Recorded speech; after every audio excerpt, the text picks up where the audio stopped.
I want to do kind of a head and heart check of this moment of time we're in.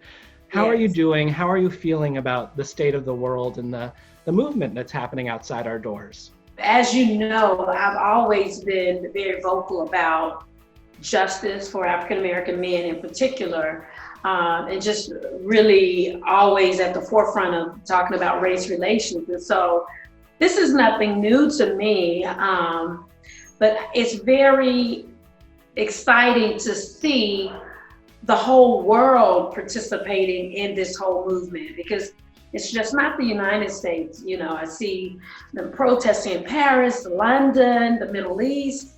And so that's refreshing. I'm hopeful that positive things will come from this. What I think is very different about this moment in time is because we have such a divisive leader that it basically has propelled this movement.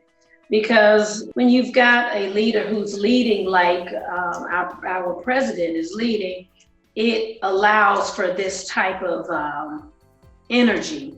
And so while, you know, some might see it as a very bad thing, like I'm telling people, you know, just like we saw, you know, the whole movement for women, and, you know, with the sexual harassment, you know, I think this is the about time movement. It's about time we have this very hard discussion, because there's a very sordid past with race relations throughout the world, not just the United States, but throughout the world, but in particularly in this country. Yesterday, I actually directed Rayshard Brooks's funeral.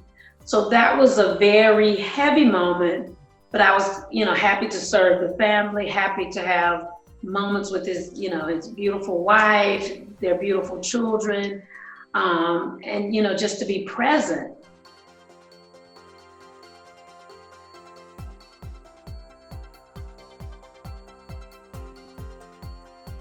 Following the funeral, his wife, Tamika Miller, she requested that we take her by the Wendy's where the incident occurred, and I rode with her in the car. And we had such a very poignant conversation about this moment in time, because she said to me, I never knew that I would be in this place. You know, and I turned to her and I said, but this place is a place of purpose, a place of power, because you're now the face of an entirely new movement within the movement. And so, you know, she said he had always talked about being, you know, well known and doing things that would change the world. And I told her, I said, you know, sometimes we don't reach true fruition until, you know, unfortunately, until we have left the world. And I mean, we see that with so many people in death, there is greatness sometimes. And so, you know, no one wants to die, but in death, there sometimes becomes the start of a movement. And so, you know, George Floyd started the movement. Rayshard added another ember to the flame to make it even bigger.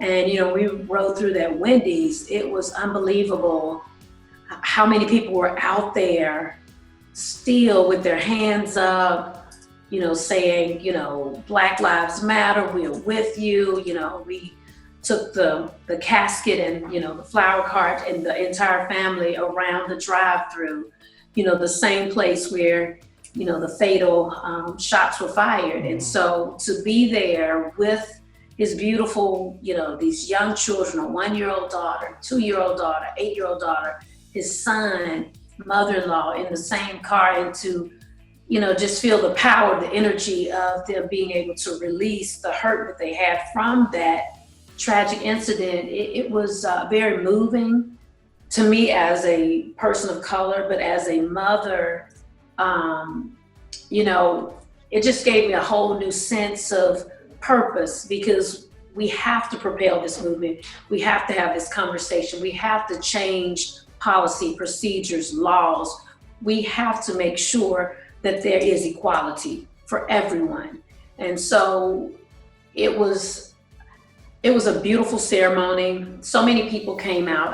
I've never seen a funeral ceremony, and I've been in this business now for about 13 years. And so I've never seen a ceremony, a funeral, homegoing, as we call it in our culture, where there were more Black men at this funeral than I've ever seen in my life. I mean, it was unbelievable how much support from the community, and just celebrities that came out, and so to see everyone come together and unify in our city, which is this is the movement, the mecca of the civil rights movement. It was beautiful, and so I'm just happy that I was able to serve the family and to be of service, at that moment. You are raising 2 Black sons. What kind of Yes. conversations are you having with them in this moment? And this is what's difficult. I think because it was such a harsh experience for our grandparents and our parents, for my generation, I think they tried to shield us with it because they didn't want us to know the pain that came with telling the true story of what it felt like to be discriminated against. My mother integrated her middle school or high school. And so, she speaks about it, but growing up, it wasn't as if I knew all the horrors of racism because, we lived in a middle class community. My parents were, school teachers, pastors. And so, I grew up, in a very nice environment. I've always, lived amongst people who were very diverse, but, growing up, I was always taught, when you go out the store, you get a receipt in a bag because you don't want anyone to accuse you of stealing.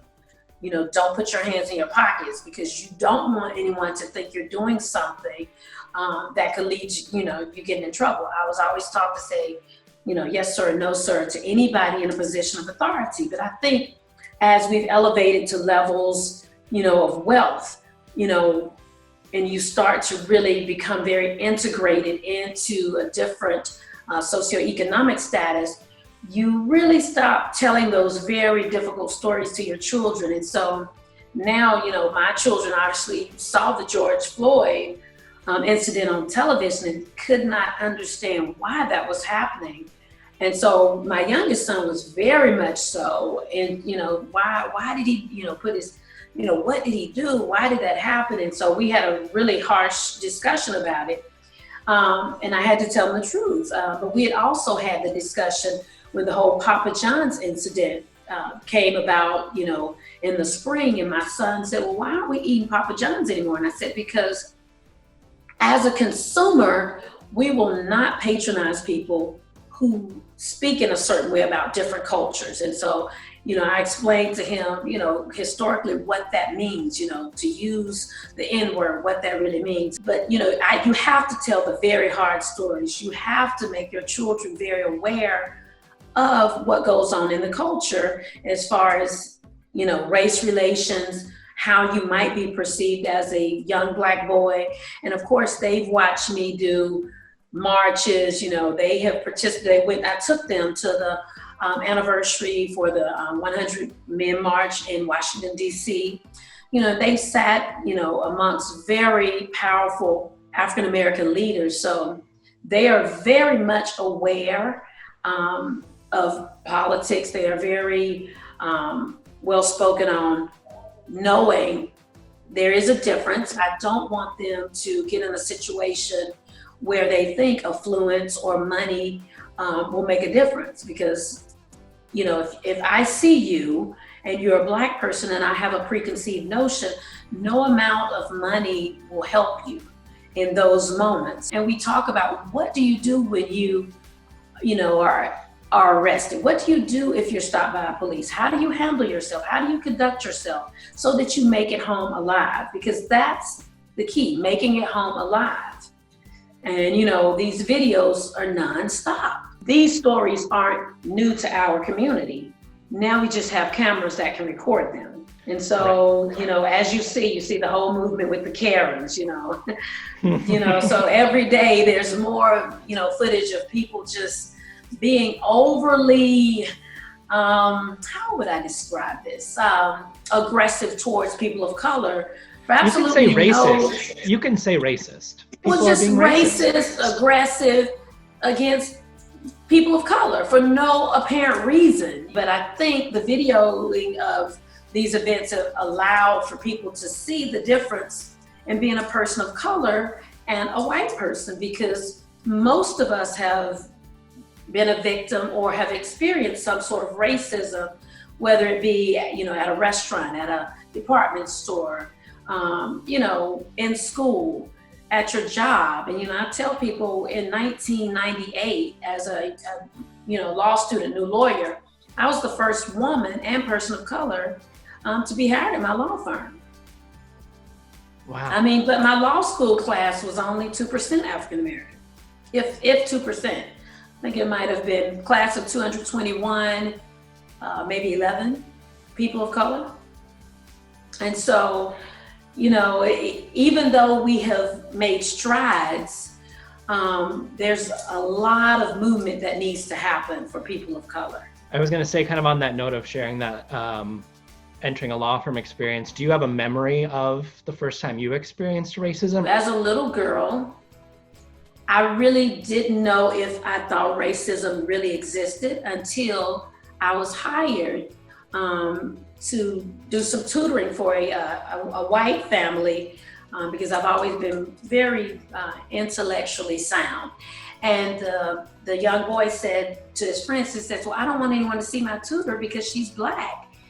And I cried and I cried, because I had never heard anyone, and he was whispering it, but I had never heard anything that sounded so ridiculous. Like, I don't want someone to see my tutor because she's Black. And so that was my first moment where I was like, oh my gosh, people really have feelings about people because they are Black. And I was his tutor, and I'm like, why would that be a problem? Why would you be embarrassed by that?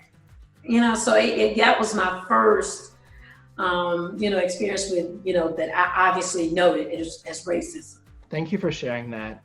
Thanks for being so open and honest always.